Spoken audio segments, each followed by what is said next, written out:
participantes para darle comienzo a la primera clase sincrónica de la materia Unidad Prácticas Civiles de la Universidad de Falcón, carrera de Derecho, en convenio con el Instituto de Estudios de Investigación y Posgrado IEPSI.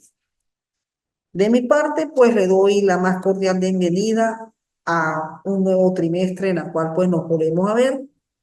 Y aquí pues prácticamente, como lo dice el nombre, vamos a hacer lo que hacemos los abogados. Por un lado, redactar y por otro lado, litigar.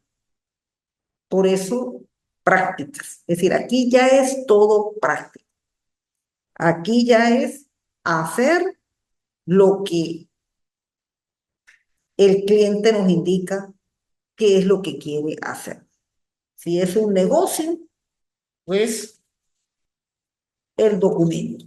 Y el documento que le traigo este modelo de un papel sellado, no es que se utilice, sin embargo, ahí, sobre todo a nivel de documentos privados, pues se utiliza.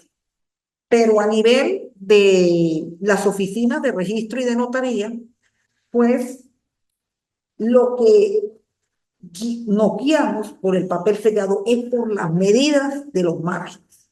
Es por la costumbre de la medida, porque ya este papel, imagínense, todavía se pagaba a bolívares, ni siquiera a unidades tributarias, sino a bolívares. Y este papel para 1990, que es en la cual está tipiado, no costaba sino para ese entonces la suma de 2 bolívares. No es ni siquiera con lo que hoy es el bolívar digital, los 2 bolívares.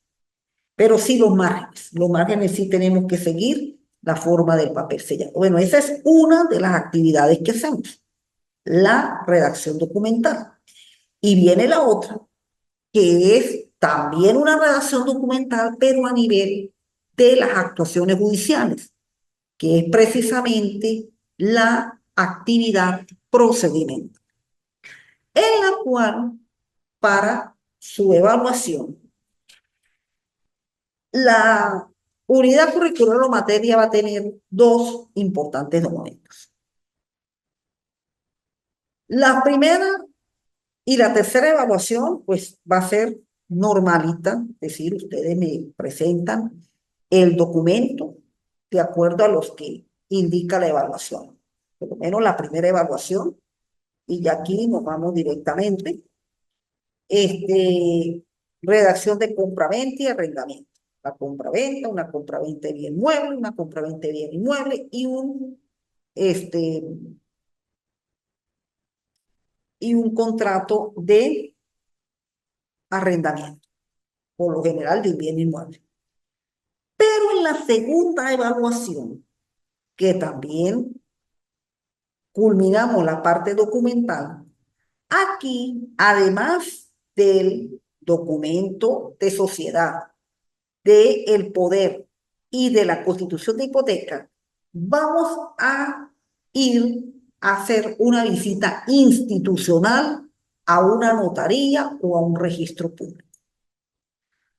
Yo por lo menos, pues, he hecho algunos contactos con la notaría cuarta, con la notaría primera, que son, pues, para que ayuden a recibirlos a ustedes y poder hacer esa visita. Esa visita, más que todo, tiene una finalidad de la cual, pues, conocer el sitio, qué actividades realizan, cómo es que se lleva esa actividad de la autenticación del documento, la revisión, y en sí todo esto lo que mayormente hace el abogado cuando lleva a cabo la actividad documental.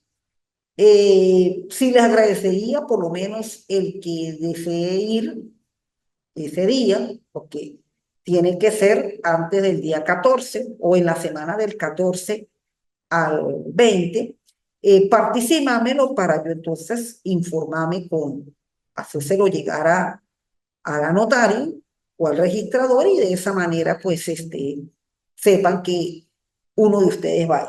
Esta actividad, como se dice, la dejo a, de acuerdo a la disponibilidad de ustedes, porque muchos de ustedes pues trabajan, algunos a lo mejor no viven aquí en San Cristóbal, viven fuera del estado Táchira y por lo tanto pues de repente tienen que ubicarse en las oficinas de notarías y registros de esa zona. Sin embargo, ya en el trimestre anterior algunos lo hicieron.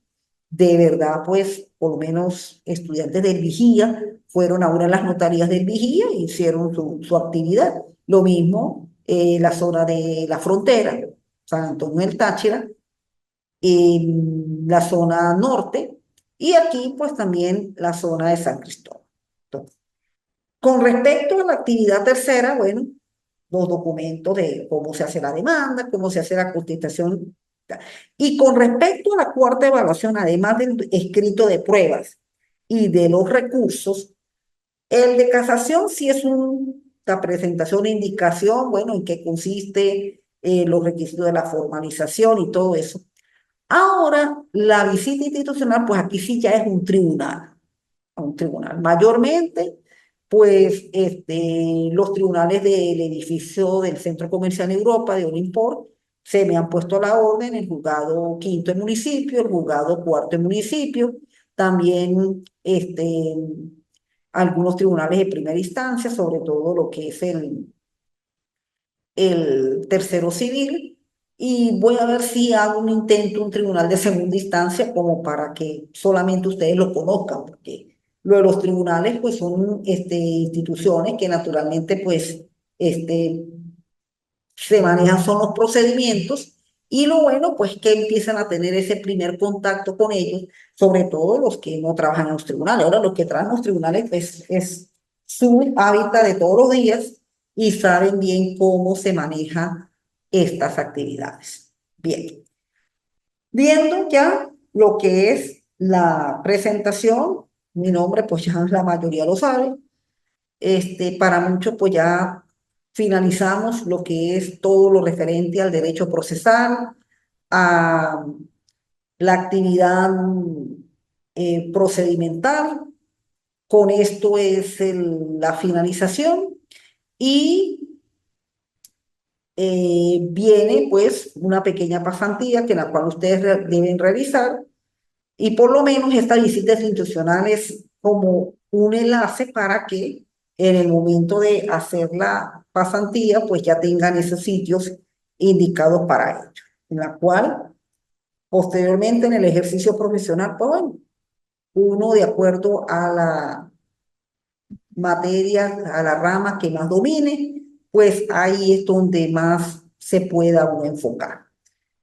Al principio sí, uno pues te dice que puede saber de todo, ejercer civil, penal, contencioso administrativo, laboral, LOMNA, pero bueno, todo se va dando en la medida en que vayan llegando los casos. Y los casos pues muchas veces salen hasta de la misma familia, salen de amigos, salen y con el tiempo pues hasta en los mismos sitios de trabajo donde uno habitúe se desempeña. Entonces, eso sí, la responsabilidad por delante y la aplicación de la ley. Eso es lo que es mi consejo, porque, bueno, uno a veces pues no quisiera profundizar e indagar más sobre el tema, pero realmente con estas situaciones que sucede y en la cual nuestro país pues se está inmerso, yo creo que la solución va a depender de nuestros patrones de vida que tengamos cada uno de nosotros. Y eso es mi, mi pensar. Bien, ahora sí, empecemos primero con lo que es la capacitación y redacción documental. Bueno, aquí les doy un enunciado de los documentos más que todo que vamos a hacer. porque documentos, pues hay muchos, pero más que todo lo que de acuerdo a lo que ya ustedes se han aprendido, porque a esta fecha ya por lo menos conocemos la gran mayoría de normas, tanto de derecho sustantivo como de derecho adjetivo. Es decir, ya las instituciones las tenemos claras. Por lo menos para ver esta materia ya se ha visto procesal 2 y de procesal 2 incluso ya hemos visto lo que es contratos, lo que son obligaciones, lo que son bienes, es decir, ya tenemos la figura.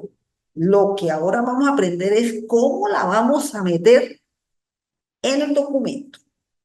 Eso es lo que vamos a aprender. Ya conocemos la venta, ya sabemos la definición del Código Civil en 1450, como que es por ahí que está la norma del Código Civil relativa con la venta.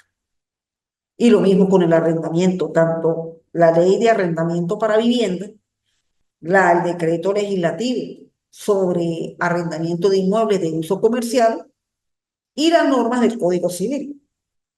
Pero, ¿cómo voy a hacer en el documento para meter el arrendamiento? Eso es lo que voy a aprender aquí.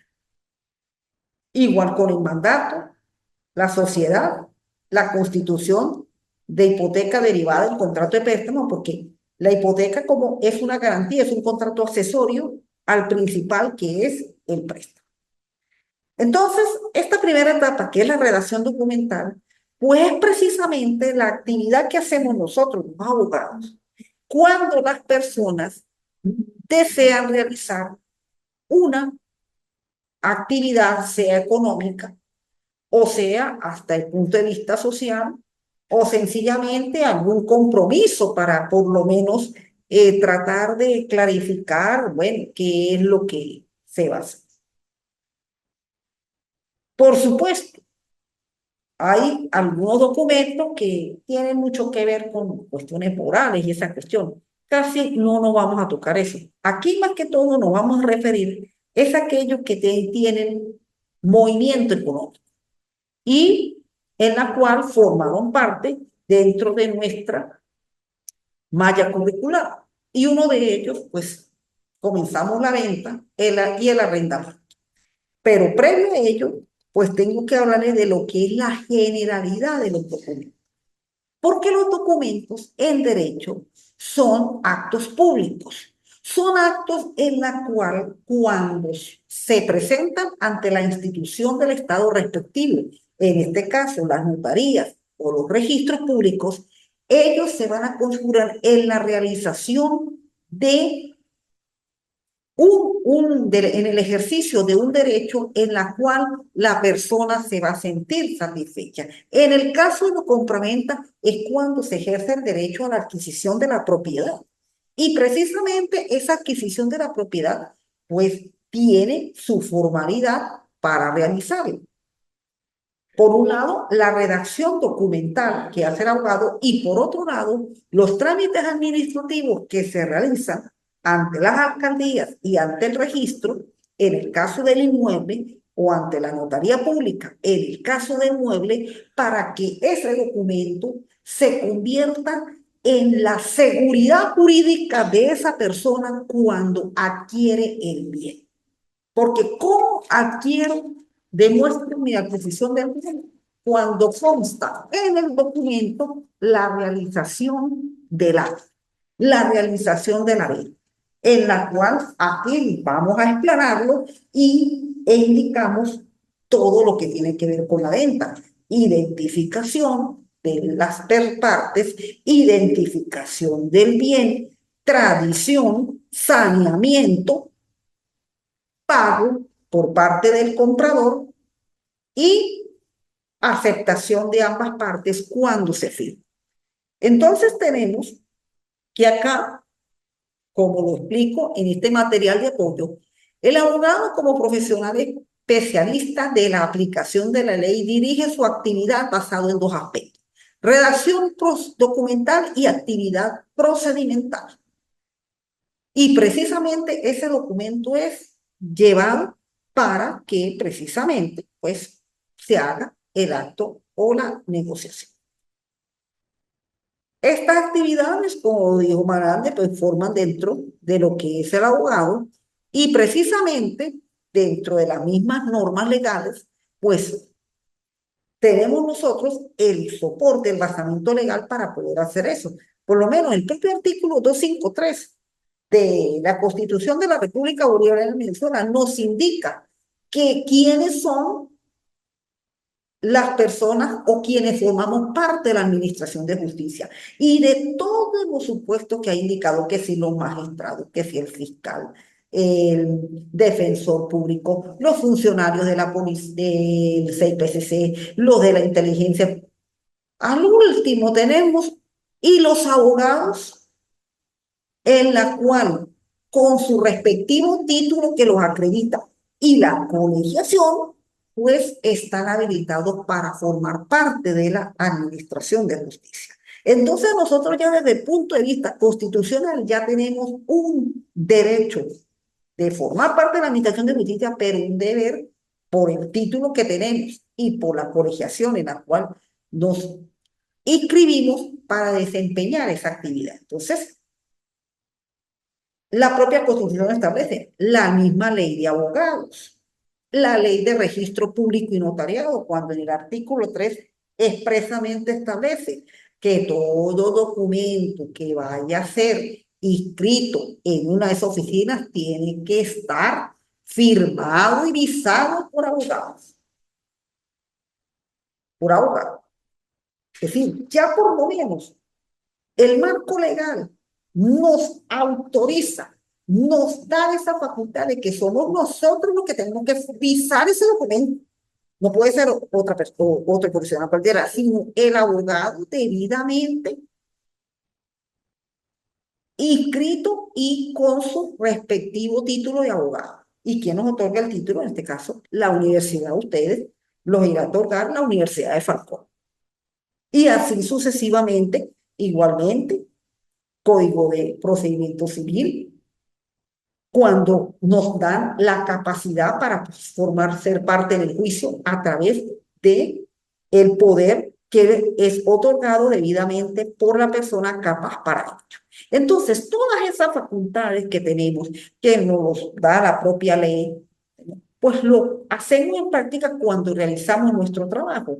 Y este trabajo, pues tiene que ver, por un lado, redactando documentos en los cuales las personas realizan actos de la vida civil, compraventas, hacienda, poderes, dígame el poder. Nosotros poderes tenemos que tener esos documentos porque tanto en los tribunales como también en la misma vida de ese civil y actualmente donde se ha producido tanta salida de venezolanos fuera del país, pues muchos de ellos tienen que dejar poderes, poderes sean a personas de su confianza o hasta nosotros mismos, los abogados, ¿para qué?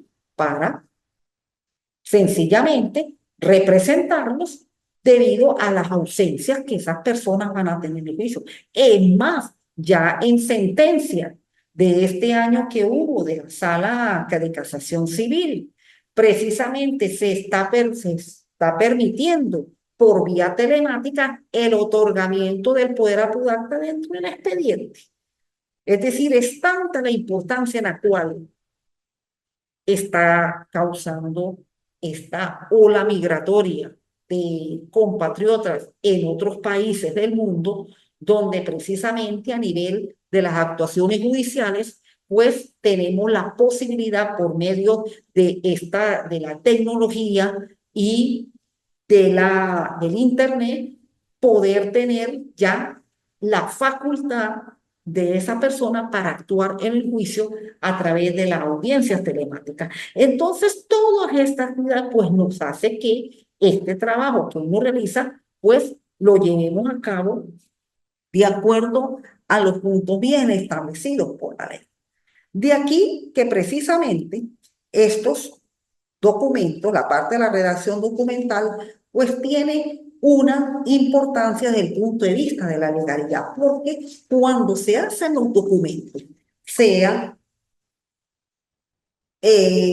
vayan para la notaría, que vayan para una notaría para registro o para los tribunales, ellos tienen que tener una cierta norma. Y sobre todo los que van a los registros y a las notarías, pues deben reunir los siguientes requisitos. En los documentos, y ahí, como lo indico yo en su material de apoyo, está la base legal por el cual, por qué tiene que ir indicado de esta manera. Vamos a realizar una operación, por lo menos, el primer ejercicio, el documento de compraventa.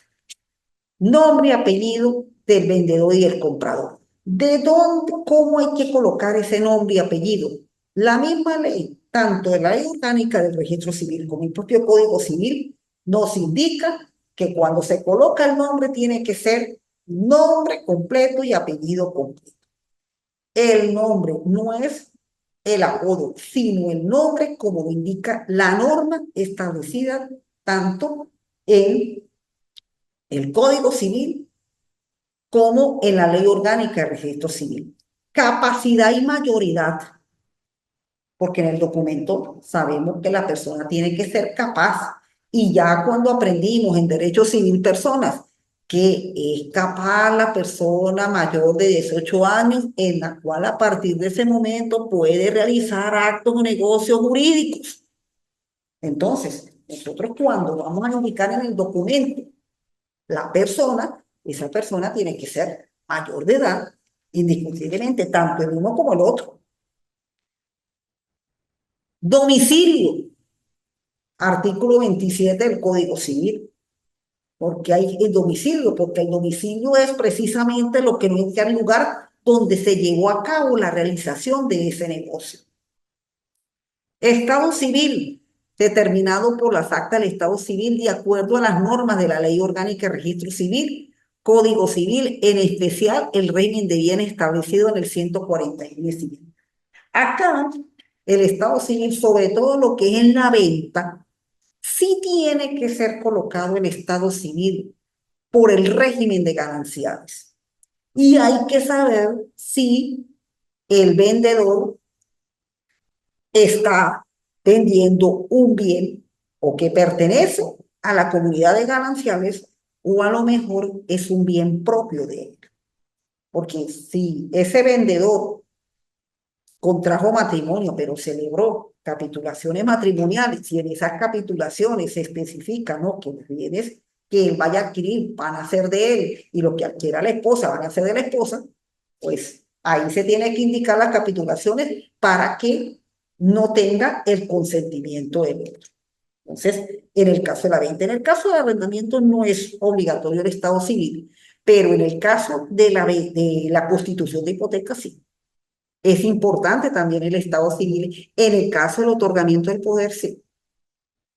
De repente en la sociedad también sea necesario por el asunto en un caso de la participación del capital. Pero en la venta sí es obligatorio el estado civil porque se revisa ante el sistema SAREN si la persona está casada o no. Y si está casada y no le ha hecho el cambio a la cédula de identidad, pues sencillamente acompañe también cuando mande a la revisión del documento la respectiva acta de matrimonio. ¿Para qué? Para que en la revisión no vaya a tener problemas con el resultado del documento. La descripción del bien, eso tiene que hacerse totalmente, tanto lo que está construido como lo que corresponde a la superficie del inmueble en caso de ser un bien inmueble. Si es un bien mueble, bueno, la identificación, ¿dónde consta eso? En el título de propiedad del bien, con sus respectivos cereales, con sus respectivas partes, con sus respectivos placas, bueno, con todo lo que identifique al bien. Y de forma, nos vamos entonces a el papel. Este señor que está aquí, que aunque es sellado, pero normalmente pues se utiliza lo que llaman el papel blanco. Ese papel blanco tiene que ser primero, ven ustedes, tamaño oficio. Esto no puede ser tamaño carta. Tiene que ser tamaño oficio. Por un lado, los márgenes entonces nos vamos por acá Y tenemos que en el frente, cuando se inicia el documento, hay un espacio aproximadamente de 5 centímetros. Acá, por lo menos, estaba el escudo, pero cuando es el papel blanco puro, tiene que tener un espacio de 5 centímetros. Vámonos al margen izquierdo, aproximadamente debe tener una medida de 3. El margen derecho debe tener una medida entre 2, 1.5 y el margen inferior, el de abajo, de 2.8.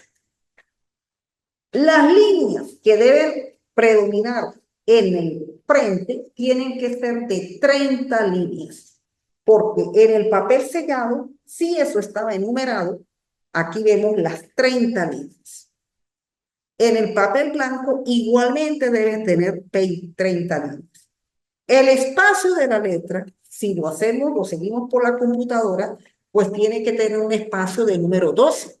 Yo les recomendaría el formato Arial con la numeración 12, que es el que se ve un poco más claro, así como lo tengo en el material de apoyo. ¿Ven? Y el interlineado, que quiere decir el espacio de esta línea, de esta, con esta y las siguientes, si nos vamos a el formato, aparece en la computadora exacto, aparece una numeración. Donde diga exacto 24 puntos, ahí es el que debe marcar que le va a configurar el espacio indicado para el documento que da para dar exacto. Con esas medidas, las 30 líneas, y el documento va a quedar correcto por el lado del frente. No vamos al dorso porque el documento no puede tener espacio en blanco. No, ni puede tener espacio en blanco. No vamos al dorso. En el dorso, ya la medida del margen superior va a cambiar porque ella se reduce a 2.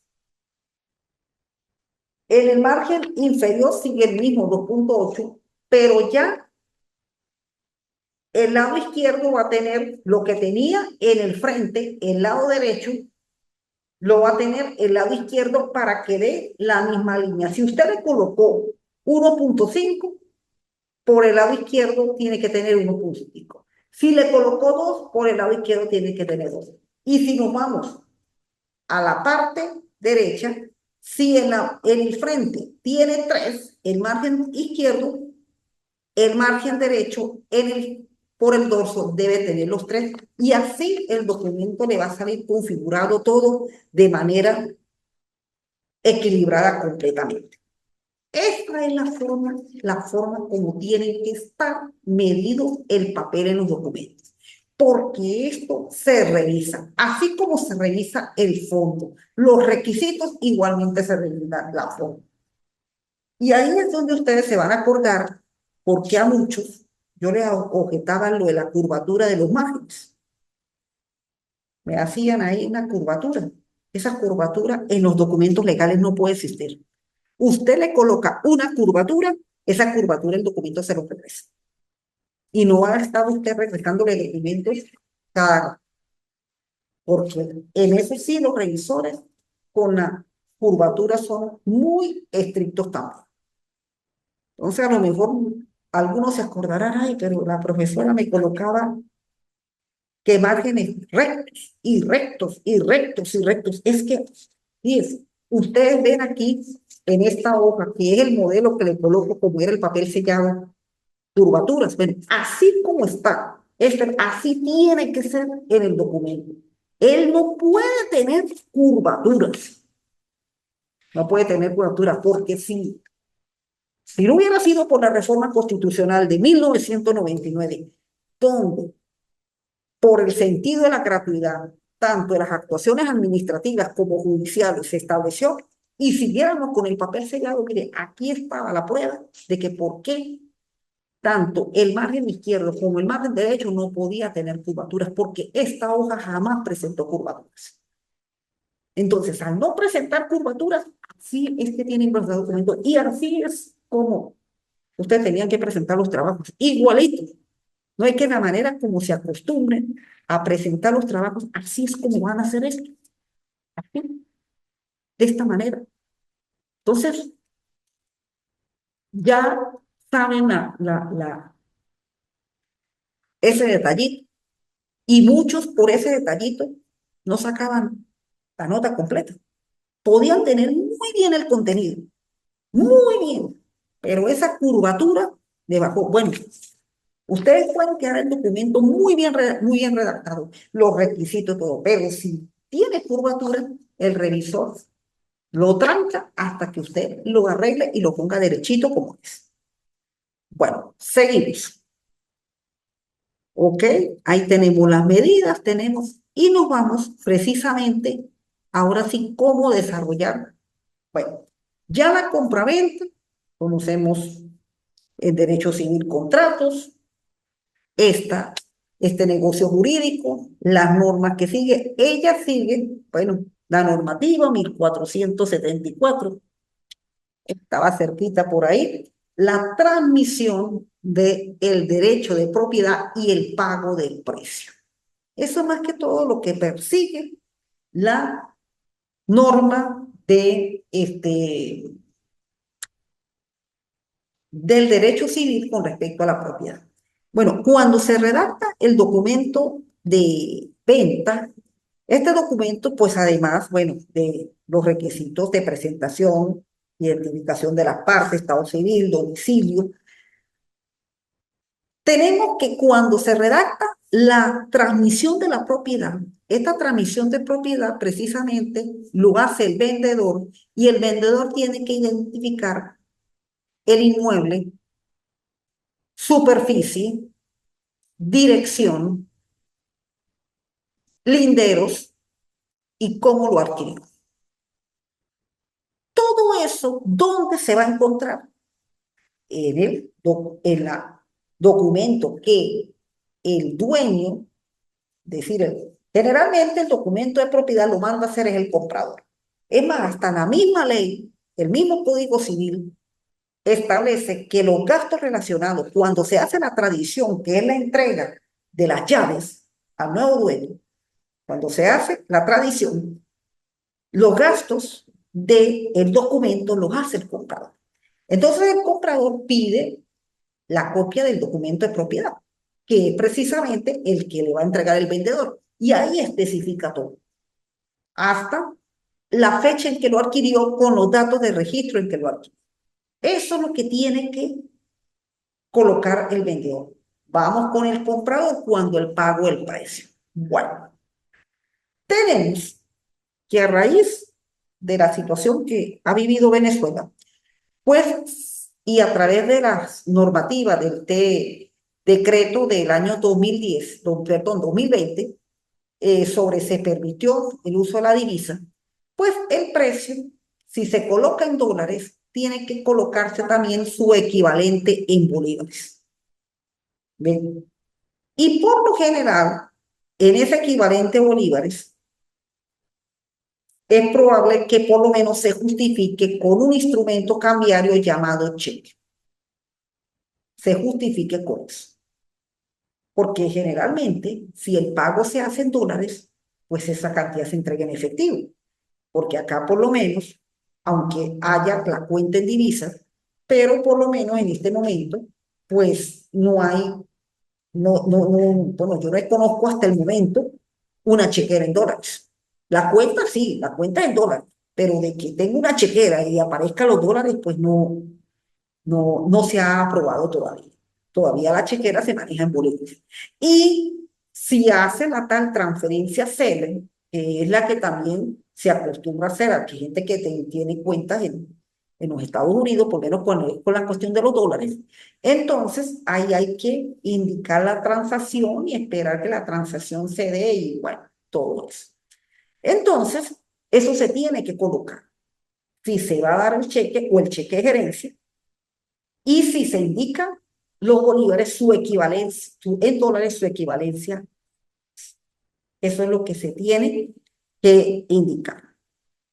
También en esa venta de bien inmueble puede hacerse hasta con garantía hipotecaria, en el caso del bien inmueble, como con garantía de acuerdo con la ley de reserva en caso de los bienes muebles, que muy poco se utiliza esa ley, aunque es ley que sí está vigente, pero realmente poco se utiliza. Es que con los muebles sí casi que el pago se hace de contado. Eso, ahorita pagos a crédito de bienes muebles, este, cosas muy sutiles, mi vaina, y ahora aquí muchos de los bienes muebles, sobre todo los carros, los están llevando a cabo por rifas, pues hacen el traspaso prácticamente que en forma simulada.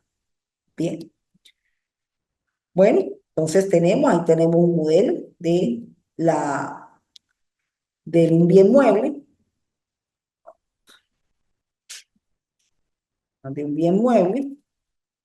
ya tenemos el bien mueble, igual se identifica como en el bien inmueble, y en el caso del arrendamiento, pues ya el arrendamiento es uso y disfrute del bien, que ahí lo principalmente es identificar el bien, el canon, el tiempo que tiene que indicarse, que por lo general mínimo un año, como lo establece la ley de arrendamiento para uso de vivienda, y también el mismo decreto para inmuebles de uso comercial. Por lo general de garantía se coloca el depósito, la fianza ya casi ya no se utiliza en los arrendamientos, y sobre todo no es muy obligatorio el estado civil porque aquí no hay transmisión de propiedad, sino uso y disfrute del bien. Bueno, entonces eso es lo que corresponde a la primera evaluación. En la segunda evaluación, pues seguimos con los mismos documentos, pero ya tenemos el contrato de sociedad, que puede ser a partir de 2 en adelante, las principales disposiciones, el objeto, lo relacionado con la duración y el deber que tienen que hacer los socios. Y si nos vamos con el mandato poder, pues se le está colocando 3 tipos de poderes: un poder de administración, poder judicial y, perdón, administración, disposición uno, y el poder judicial sería el otro. Son 2 tipos de poderes porque sobre todo la administración y disposición se está utilizando mucho. Las facultades, como lo establece mayormente expresos, y seguirlo de acuerdo a las normas del Código Civil, que por lo general se hace en mandato. Y la constitución de la hipoteca, aquí sí también hay que tomar muy en cuenta el estado civil, porque ello forma parte del bien de la comunidad gananciales en caso que quien dé en garantía hipotecaria pues sea casado. El otro cónyuge tiene que aceptar que se dé ese bien en garantía hipotecaria, en el caso de un bien inmueble, que por lo general es cómo se constituye la garantía hipotecaria. Bueno, esos son los 6 documentos que ustedes van a redactar. 3 en la primera evaluación que ya comenzó desde el día de ayer: venta de inmuebles y arrendamiento de inmuebles. Y en la próxima evaluación, contrato de sociedad civil, mandato, que es el poder judicial, y el documento de hipoteca con el contrato de préstamo con garantía hipotecaria, que la llama la constitución de hipoteca, más la visita institucional a realizar sea la notaría, registro, es decir, donde ustedes pues consideren que sea más accesible. Bien, de mi parte, pues gracias por su atención, y espero en el transcurso de la semana la presentación de la primera evaluación. De mi parte, muy buenas tardes y nos vemos en el segundo encuentro sincrónico. Hasta luego.